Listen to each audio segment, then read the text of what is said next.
শোনো, পুরুষ মানুষকে যদি অবহেলা করো, নারীদের বলছি, তাহলে তোমরা কিন্তু মায়ের গর্ভেই আছো। তোমরা কোন জাতিকে অবহেলা করছো বুঝতেই পারছো না। পুরুষ মানুষ অত্যন্ত ক্ষমতাধর। এরা চাইলে সব কিছু করতে পারে, এরা যা মন চায় তাই করতে পারে। এরা চাইলে একজন বাজারের মেয়েকে ঘরে এনে সম্মানের সাথে রাখতে পারে, আবার একটা ঘরের সম্মানী মেয়েকে গিয়ে বাজারে নামাই দিতে পারে। একজন অশিক্ষিত নারীকে শিক্ষিত বানিয়ে দিতে পারে, আবার একজন চরম শিক্ষিত লেভেলের নারীকে এরা চাইলেই অশিক্ষিত বানিয়ে দিতে পারে। এরা সমস্ত কিছু করতে পারে।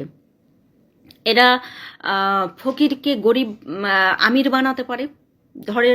ধরেন কোনো ভিখারি মেয়েকে বিয়ে করেছে ধনীর দুলাল, বড়লোক। আবার এই ধনীর দুলাল চাইলেই অনেক বড়লোক মেয়েকে বিয়ে করে তার সমস্ত অর্থ সম্পদ আত্মসাৎ করে ধূলিসাৎ করে কিন্তু একে ফকির বানিয়ে দিতে পারে।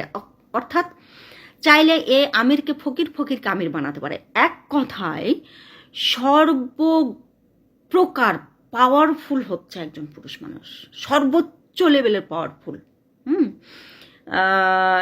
যার কারণে ভেবে চিনতে এই জাতিটার সাথে কথা বলবেন, বা হেলা অবহেলা যাই কিছু করেন না কেন করবেন।